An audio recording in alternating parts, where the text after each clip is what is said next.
The ideas expressed in the following presentations are those of the speakers and do not necessarily reflect the views of ACI or its committees. ACI web sessions are recorded at ACI conventions or other concrete industry events and will be made available for viewing free of charge for 1 week. Thereafter, they will be archived on the ACI website or added to ACI's online CEU program, depending on their content.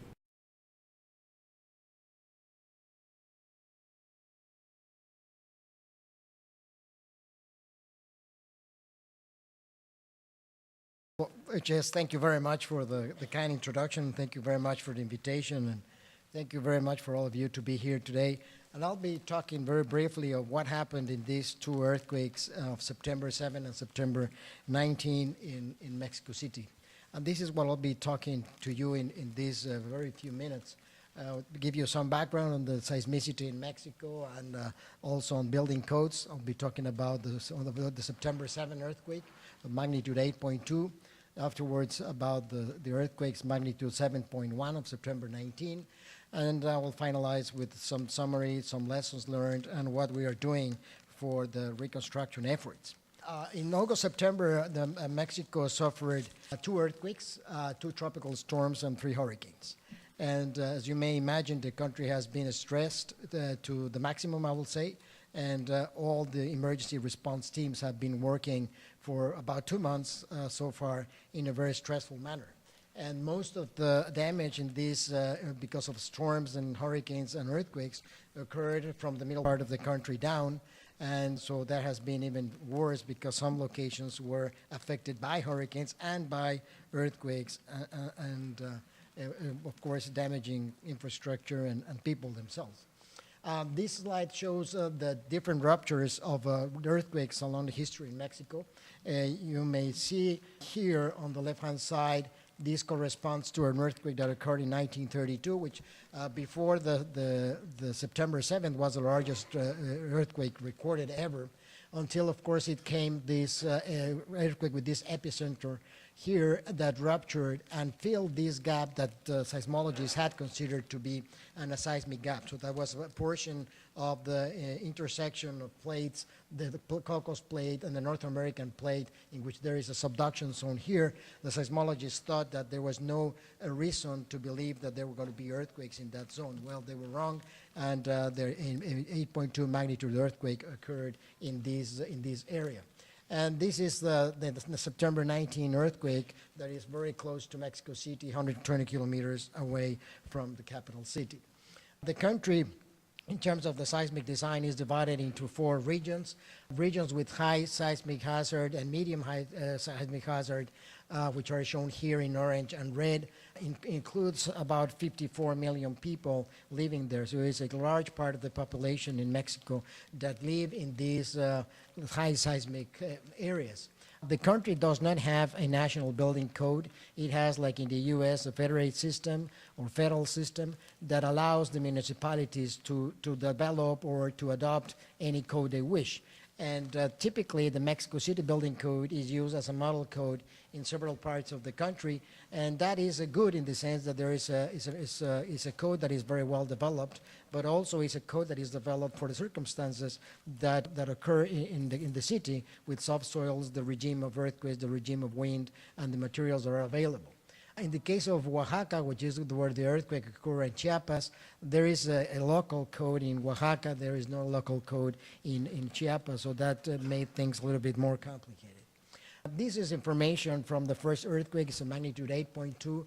This is the strongest earthquake ever recorded in Mexico. There had been others in the 19th century and before. Of course, they were not recorded, that could have been larger than this one. And this is what is called an intraslab earthquake, though that means that the rupture did not occur at the intersection or the interface of the plates. It occurred at an intermediate depth of some 57, 58 kilometers. In normal faulting, there was what actually broke was the plate that subduced the North American plate. And the earthquake occurred at 700 kilometers away from Mexico City, and that certainly explains why we did not have any damage in the city. This is the shake map of this earthquake. As you may see, there is a very strong acceleration, strong intensity, and certainly very strong accelerations, as you may see here in these records. The spectral acceleration for a very short period of structures would be of the order of 1G, and that certainly explains why we had so much damage in reinforced masonry and structures like those. The amount of people that lives in this area is of the order of 3.3 million people, and this is one order of magnitude less than the number of people that were affected in the other earthquake. This is the type of damage that was observed in unreinforced masonry and adobe houses. These were very old houses that were in the downtown area of the towns in this area. We have two large cities, sort of large cities, if you will. They are about 80,000 people each. And the beautiful downtown was built with the adobe houses that, of course, collapsed in many circumstances or suffered very significant damage. In this picture, you can see that the type of damage that was recorded in the houses in these places. So you have incline cracking, corner failures, collapsed parapets, out-of-plane failure of walls. So a bunch of combination of these you could see in the failures of the houses. In contrast, we have a great behavior of structures, masonry structures that were built using confined masonry. So it's a system in which you build the wall first and afterwards you cast against the masonry the concrete, forming a little frame that actually confines the masonry panel. And as you may see here, there is no single cracking whatsoever in the walls, either a clay masonry wall or a concrete masonry unit. There is a large number of historical monuments in these two states, Oaxaca and Chiapas, built with unreinforced masonry, of course, because they were built in the 16th, 17th, 18th, 19th centuries. And many of them are built with adobe, as you may see here in this church, and they are quite vulnerable. This is a defying structure in terms of the stability of the tower itself. And there are a few reinforced concrete structures. They are low-rise, typically 1 to 2, 3, at most 4-story high. And they have all the typical problems that a non-ductile reinforced concrete structure would show. You have short columns, you have beam column joints in which the longitudinal reinforcement of the beam is anchored outside the column core with no ties in the joint. These are typical structures that had been constructed probably in the 60s or 70s with not enough ductile detailing. There were a couple of major structures that failed, a hotel here and this building. Both of them failed because of failure, a sideway mechanism failure, because of hinging at the edges of the column edges. And again, as I said, they were not detailed for any particular ductility. In contrast, there were structures like this market, which is a one-story structure, well detailed. It has 20 by 20 inch square columns. The infill walls had been separated from the frame, and it showed minor cracking, but it's just cracking that could be easily repaired because of the joint itself. There was no damage whatsoever, not a single crack in the column that you would expect to have some shear cracking, and it did not, because the column actually could deform laterally in a tall height. So this showed that certainly the performance was improved because of a good design that was adopted. We suffered a lot of damage in schools, much so that we ever expected. And we learned that there were schools like this one, or libraries, that in which the school was housed in adobe structures that are, of course, very vulnerable to earthquakes. And you could see the type of damage that was observed outside and inside. And there were many instances like this in which really structures that should not be used as schools had been used as schools. There were some damage in reinforced concrete school buildings. The typical problem with short columns here at the top, or improper detailing at the top of a column. However, it was readily apparent that there were some structures under construction, this is our school buildings, that in which the detailing and the amount of reinforcement was quite different from the old buildings. You see more ties, more hoops in columns and beams, which is much closer to what you would expect for a seismic design. There was one hospital, the Juchitán Hospital, which is this one here, that is now under demolition, that suffered significant damage to the structure. This is a 20-year-old reinforced concrete frame. It looks like the column bars were bundled at the corner, and they were a diamond-shaped stirrups to improve confinement to the column, aside from the fact that, of course, the walls were attached to the columns themselves. This hospital could not be used as a hospital, and that certainly created problems in terms of the emergency response. I don't have pictures here, but there were 6 bridges that had some damage. I know of 2 of them that collapsed because of shear failures in the columns. This is the sheet map of the other earthquake, the 7.1 earthquake that occurred on the same day that the 85 earthquake had occurred, that's September 19.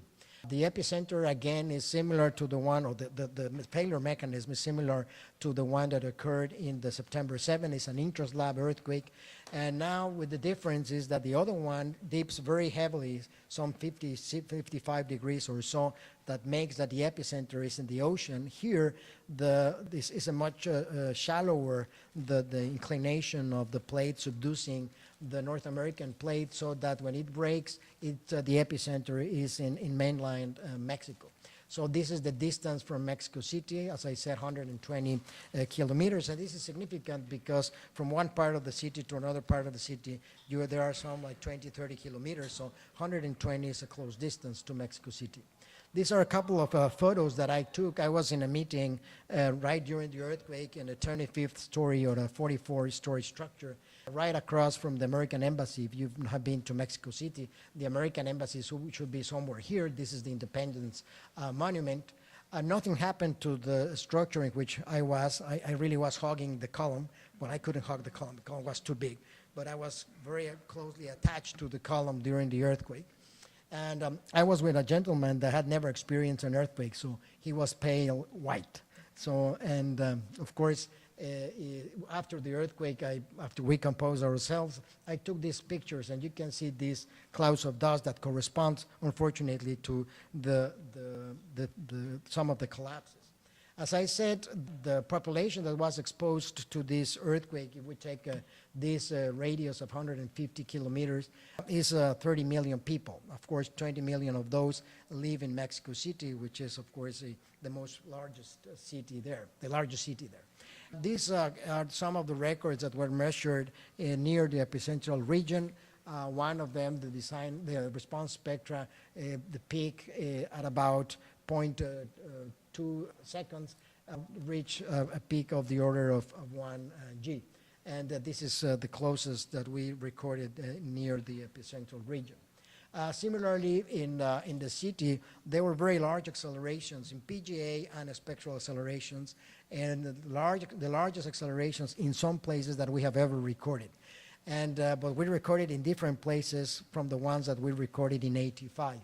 At the university, which is a hard soil, we recorded a PGA, the maximum ground acceleration, to be 59 gal.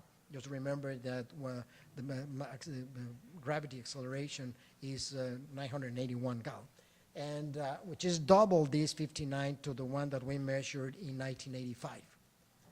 These figures, I think, are quite eloquent in explaining why the damage that we observed occurred. This corresponds to 1985. This corresponds to 2017. These two corresponds to soil deposits that have a fundamental period of 1 second. This corresponds to soil deposits that had a fundamental period of 2 seconds. So in 1985, as you may see, the largest demands in terms of soil deformations and soil accelerations were recorded in soil deposits that had a 2-second period of vibration. Whereas in this earthquake, it had were mostly in 1 second period of vibration.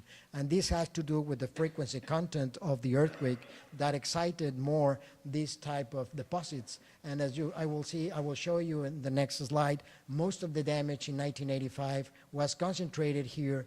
In this case, the damage was spread around this sort of elongated shape. And this is what happened. on the left-hand side, you have the damage in 2017. You have the damage here in 1985, very concentrated in areas where you have thick deposits of clay of the order of 40 meters, whereas here you have layers of clay to be of the order of 10 to 15, 20 meters depth with some interlayers of sand and other materials. The red dots or the red symbols represent the collapses, and you see that there are collapses all the way down to where Xochimilco is, and which is the lake of Xochimilco. In some of these cases, there is very bad, poorly detailed, poorly construction that is self-construction. And in some cases like this, the accelerations were the largest ever recorded in the city. This is the similar map that shows PGA compared to the collapses. PGA measured in a couple of places there was the order of 200 gal, which is, as I said, very large for this type of earthquakes. And the spectral acceleration for 1 period second were up to 800 in some places. That also explains why we had that type of damage. After the earthquake, several brigades were formed to go after to visit the buildings and come up with a simple way of identifying whether the buildings were safe or not, in order to aid the city to guide them for the resources that they have to look at damaged buildings. And most of the structures were not damaged, and the ones that had some damage were lately or afterwards were revised more carefully so that people could find their building to be functional or not.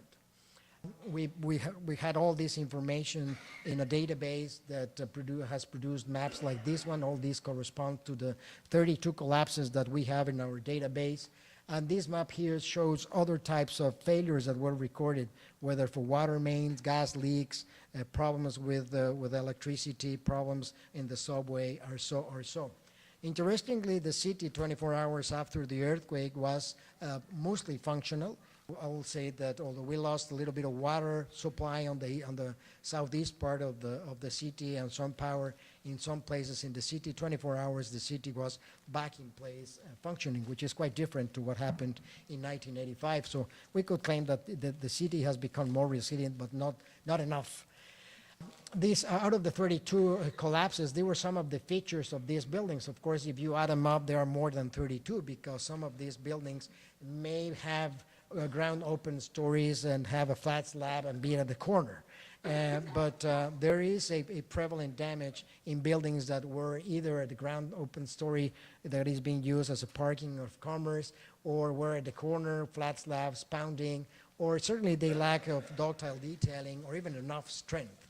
There were 6 collapses of structures between 1 and 3 stories, and these were clearly houses, I would say, that have very insufficient strength, or perhaps they had it at one time and someone decided to remove some of the walls to make a space for commerce and things like this. These are some slides that showed the typical damage that was observed in flat slabs. This is not the first time that we have observed these. These are not new buildings. All of these had been built before the 1985 earthquake. However, at that time, they did not suffer any damage because they were located in places in which the demands were not so high. This is another example that was very photographed because 40-some people lost their lives in this. This is a structure in which 3 stories were added after the 1985, and really that didn't prove to be the wise decision. This is a structure that had an open story here, and the open story is lost here. So this balcony is this balcony here, and so the ground story was totally lost. In a typical structure, it's very common in the city that you have concrete frames that go over. You have infill walls made of clay masonry typically. They are not designed to provide lateral strength and stiffness. However, they do provide lateral strength and stiffness. And in some cases, thanks to them, the structure was saved. In some other cases, the structure was so strong and stiff at the top that the concentration of damage was too large at the bottom and failed. This is the case of a corner building that also was a soft story, or had a soft story, with the stirrups largely spaced. And in these cases, it's very difficult to assess whether the damage was because of a failure of a column, because of torsion that eventually led to the whole collapse. And of course, we will need to have more details and make an assessment of what happened. This is the case of a structure that was unable to move laterally because it was sort of braced by these two buildings. However, when there was a concentration of the formation of drift at the first floor, and certainly there might be some amplifications of the movement up there that eventually led to a failure of that interstory. These are two examples of failures of corner buildings. This is, this building had not failed totally, but it has significant damage, and this is one of those collapses in which you could see that the building had moved towards the corner. I'm taking this picture right at the corner, so the structure moved towards the corner and collapsed, presumably because of large torsional deformations. This is a structure that became famous because some 25 little kids died in this school. This is a private school that was designed according to the 1976 code, which was similar in terms of detailing to the ACI 31871. So that meant that it had large spacing of stirrups in columns. You didn't have any hoop requirement for the beam column joint. These are columns that are 30 by 40 centimeters, and there was no single hoop at the joint that eventually the failure was concentrated, kind of a sideway mechanism failure of shear failure at the joints. These are structures that suffer significant damage in infill walls. As I mentioned, these are used as a partition walls, but they are really engaged when the structure moves laterally, and that really provides a good energy dissipation mechanism. This is why many of these structures did not collapse, because of that amount of energy that had been dissipated through cracking, opening, and crushing of all these bricks. These are two different buildings. This is a building that has some damage, and here you had this picture. It's a different building that I presume it was strengthened after some earthquake. I presume perhaps the 1985. These wide walls are reinforced concrete walls, and the structure did not have nothing. I mean, there was no damage whatsoever. So it shows that providing or adding a strength and a stiffness to the so-called soft story will really change the behavior and improve certainly the performance of this structure. There were several, we have assessed several buildings that were rehabilitated after the 1985 earthquake. From what we know, most of them performed well. There are perhaps one or two buildings that did not perform well, and we have to understand what happened. But I think this would be a very interesting area of opportunity for ACI and to learn what happened in buildings that were rehabilitated after the 85 earthquake. Many buildings did like this. They performed so well. There was no significant cracking, not even a glass window that was broken. These are new buildings. I would say that new construction performed very well, aside from 3 buildings that collapsed that we think that they are gross errors of design plus construction. And but nonetheless, the city was like this. I mean, the city was functional, and the city was working. We lost, as I said, water supply. I think this is an important call, because this is not the first time that we have this. In 1985, we lost water supply in this very same system, and it has been retrofitted with rigid joints, and this doesn't work. This doesn't work because we have soft soils, and the interaction of soft soils with stiff soils and creates a very large deformations that you need to accommodate somehow with some flexible joints, not with rigid joints.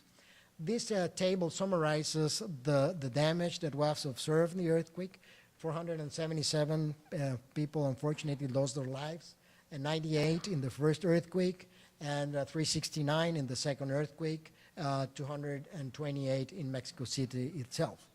The total number of houses that were affected by the earthquake is of the order of 150,000, and that means that the country has to rebuild about 25,000 new houses, which is already by itself a challenge. But it becomes a social challenge because people, particularly in Oaxaca and Chiapas, they are used to have very large spaces, tall houses, because it's very warm. And I hope that the government doesn't come up with just a little house and just 2.5 meters of height, because that's not going to be likable for the people there. But anyway, we have of the order of 15,000 schools that have some type of damage. 5,000 of them will have to be rehabilitated. One thing that is fortunate, if that's the case, is that we follow prototypes for schools. So and we need to develop prototype solutions for rehabilitating those schools in order for them to be rehabilitated. And one thing that is interesting is 1,600 churches and historical monuments were damaged. That's going to be also an important thing.